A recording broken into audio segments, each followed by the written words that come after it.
วัสดีครับก็พบกับผม PWF Channel เช่นเดิมอยู่กันในเกมโลฮาน2นะครับวันนี้ผมจะพาพี่ๆมา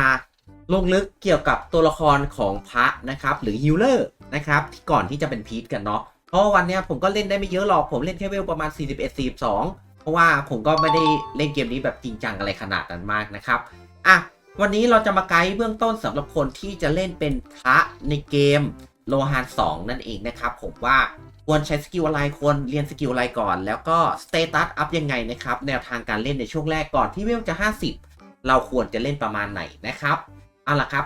ก่อนจะไปชมคลิปนะครับฝากกดไลค์กด Subscribe เพื่อเป็นกำลังใจให้กับผม PWF Channel ในการทำคลิปต่อไปด้วยนะครับแล้วก็ฝากไว้ด้วยกับสปอนเซอร์ใหญ่ใจดีของเรานะครับผมที่สนใจที่จะเติมเกมออนไลน์นะครับผมแนะนำเลยร้าน TGS เติมเกมช็อปนะครับผมซึ่งส่วนตัวผมใช้งานอยู่ร้านนี้อยู่แล้วนะครับรับเติมเกม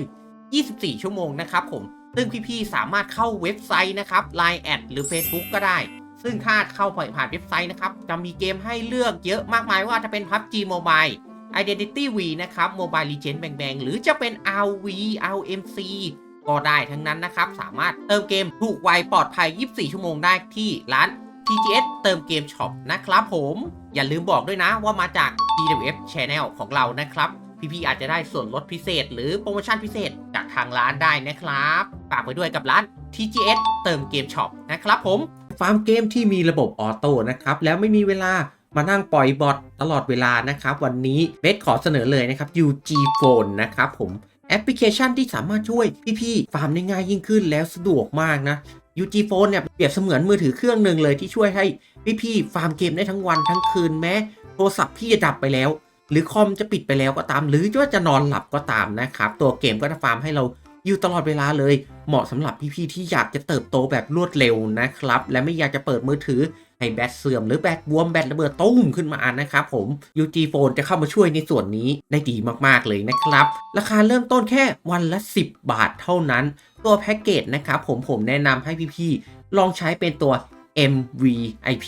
นะครับซึ่งมันจะแพงกว่าปกติถึง1เท่าเลยแต่ว่าสเปคนะครับผมมันจะดีกว่าตัวอื่นนะครับถึง3เท่าเลยใช้ได้ดีกว่าแล้วก็สบายกว่าด้วยสำหรับตัว MVP นะครับผมถ้าพี่ๆสนใจนะครับสามารถดาวน์โหลด UG Phone ได้ที่ลิงก์ใต้ดีคริปชั่นนี้เลยนะครับผมอย่างที่พี่ทราบจากหน้าปกคลิปเลยวันนี้ผมจะพาพี่ๆนะครับมาไกด์แนะนำสำหรับสายฮิลเลอร์นะครับหรือว่าพระนั่นเองว่าเกมนี้พระต้องเล่นประมาณไหนต้องทำของอะไรบ้างสเตตัสเป็นยังไงบ้างนะครับสิ่งแรกที่ทุกคนควรรู้ก่อนเลยนะครับผมอาชีพฮิลเลอร์หรือว่าพระนะครับเป็นอาชีพเดียวในเกมที่สามารถฮิลเพื่อนได้นะครับแต่ว่า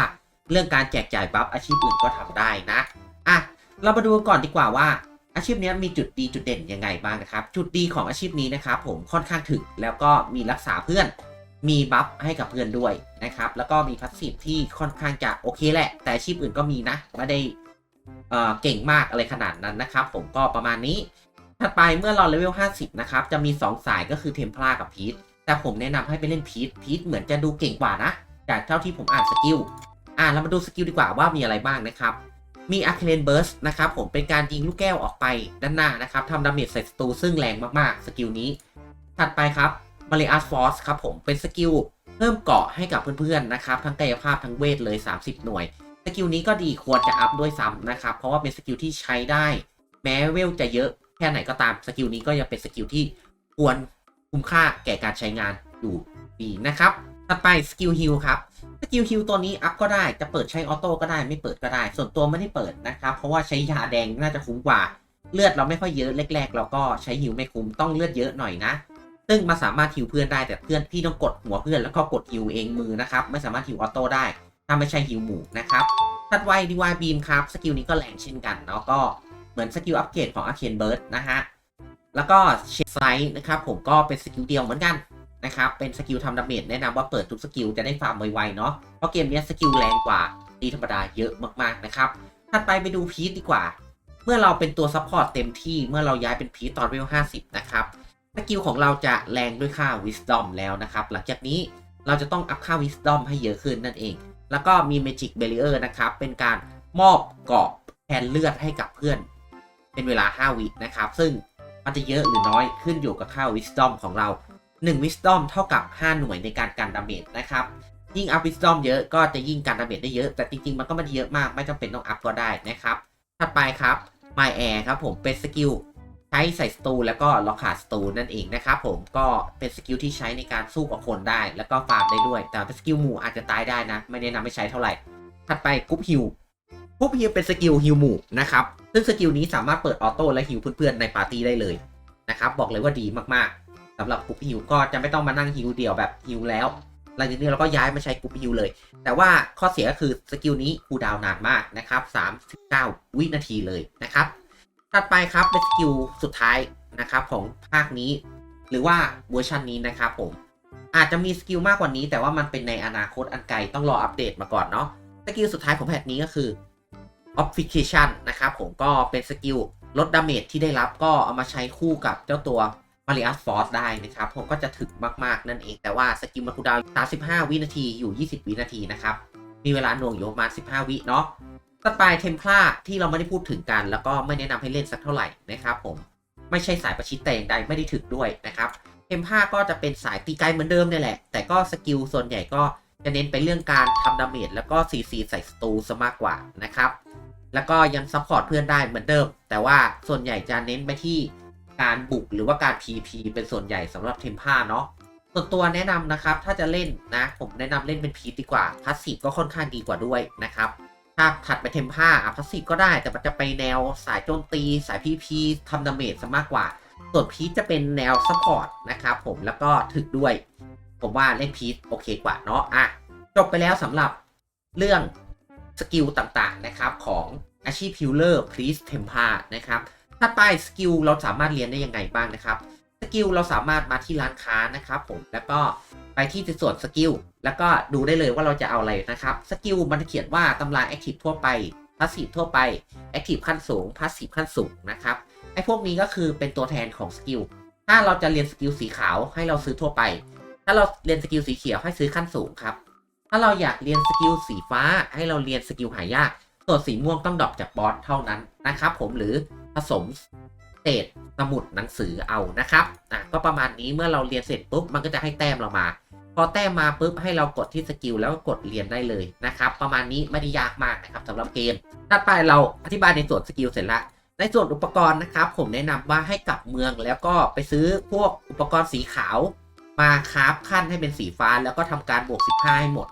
เราได้ของ50มาก็ย่อยทำของรอไว้ได้เลยแนะนำใส่ของฟ้าบวก15เล่นได้ยาวเลยนะครับยันเวล50ไปเลยผมก็ใช้ประมาณนี้อาจจะยังไม่ได้มีเปลี่ยนบ้างก็ขี้เกียจผสมเพราะว่าผสมมันใช้เวลาเนาะส่วนวิธีการผสมก็ไปที่พัฒนานะครับผมแล้วก็กดรวมเอาของเขียวมารวมการตรวจเลือกอัตโนมัติอย่างนี้ก็ได้แล้วเราก็รวมมันจะมีโอกาส 30% ในการขึ้นเป็นขั้นถัดไปเนาะถ้าไม่ติดก็ไม่เป็นไรก็ไอชิ้นข้างล่างชิ้นข้างบนก็ยังอยู่เหมือนเดิมนะครับผมถัดไปในส่วนสุดท้ายกันดีกว่าในส่วนสุดท้ายนะครับนั่นก็คือการอัพสเตตัสนั่นเองนะครับเจ้าตัวพระเราจะอัพสเตตัสอยู่3ส่วนหลักๆนะครับนั่นก็คือค่าวิสค่าอินแล้วก็ค่าวิสดอมแต่ในส่วนของผมแนะนำให้ทุกคนเล่นประมาณนี้แล้วกันวิสดอมเราอัพแต้มนะครับ1เลเวลเราอัพแค่1อัพวิส2วิสดอม1ประมาณนี้ต่อ1เลเวลก็ได้ให้อัพแบบนี้ง่ายกว่านะครับผมแล้วหลังๆเราไปเล่นเราค่อยค่ารีค่าวิสออกถ้าตัวละครเราอึดตอนแรกยังไงเราก็ต้องเล่นวิสให้เยอะครับเพราะว่า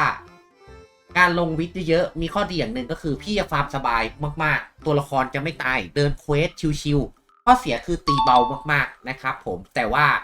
เราตีให้โดนดีกว่าตีแรงแล้วตีไม่โดนเราก็เลยลงค่าวิสตอมเพราะค่าวิสตอมนะครับผม1แต้มเราจะได้ค่าแม่น2หน่วยนะครับผมแล้วก็ได้ค่าเจาะเกาะเวทมนต์อีก2หน่วยก็ทำให้ดาเมจมันแรงขึ้นนั่นแหละแต่ว่าไม่ได้เยอะมากนะครับส่วนค่าวิสเราจะได้ค่าป้องกัน2หน่วยนะครับต่อ1วิสแล้วก็เราจะได้เลือด40นะครับผมก็จะไม่ได้ฟื้นฟูเลือดอะไรพวกนี้เนาะแต่ก็ยังเป็นค่าสเตตัสที่โอเคอยู่สำหรับค่าวิสและค่าวิสดอมนั่นเองนะครับก็อัพประมาณนี้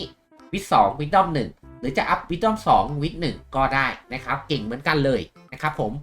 วันนี้ก็มาแชร์ไกด์เทคนิคในการเล่นประมาณนี้แล้วกันนะครับผมส่วนเรื่องการอัพสกิลว่าควรอัพสกิลไหนก่อนนะครับส่วนตัวคิดว่าสกิลอย่าเพิ่งไปอัพนะครับเพราะว่ามันหายากมากๆนะไอหินเสริมสกิลพวกเนี้ยมันได้จากกิจกรรมหรือการลงดันแล้วก็ตีมอนต่างๆแต่ถ้าพี่จะอัพจริงๆนะผมบอกเลยว่าสามารถอัพมาเลอัสฟอร์สก่อนก็ได้นะครับเพราะมาเลอัสฟอร์สนะครับผมมันจะทำให้ เราตัวละครขึ้นนะครับหรือว่าจะไปอัพพวก Arcane Burst Divine Beam พวกนี้ก็ได้ครับเป็นสกิลที่ใช้งานได้บ่อยแล้วก็รุนแรงมากๆนะครับส่วนตัวฮิลไม่แนะนำให้อัพนะครับผมประมาณนี้แล้วกันนะครับผมพูดถึงก็อัพให้ดูเลยแล้วกันมันแรกๆมันไม่แตกหรอกเชื่อผมเถอะอัพไปเถอะนี่แรกๆมันไม่มีแตกนะครับมันจะหลังจากเวล 5มันจะเริ่มระเบิดละผมก็อัพมาริอัสฟอร์ไปก่อนเพราะว่ามันเป็นสกิลที่ทำให้ตัวละครเราถึกขึ้นมากๆนะครับและมันก็ดีมากๆด้วยประมาณนี้แล้วกันนะครับสำหรับเกม Rohan 2 นะครับผมวันนี้ก็มารีวิวตัวละครของผมนะครับผมก็ประมาณนี้อัพประมาณนี้ใช้อะไรประมาณนี้นะครับก็อาจจะเป็นแนวทางกับพี่ๆไม่มากก็น้อยเนาะสำหรับการอัพสกิลแล้วก็การอัพสเตตัสสำหรับตัวฮิลเลอร์นะครับแล้วก็แนวทางในการเล่นต่างๆนะครับส่วนวันนี้ผม PF Channel ก็ขอตัวลาไปก่อนฝากกดไลค์กด Subscribe เพื่อเป็นกำลังใจให้เหมือนเดิมนะครับผมแล้วพบกันใหม่ในคลิปวิดีโอหน้าจะเป็นคลิปอะไรก็ฝากติดตามมาด้วยส่วนนี้ไปก่อนนะครับบ๊ายบายผมจะรีบเก็บเวลไว้50แล้วมารีวิวทีนึงนะบ๊ายบายครับ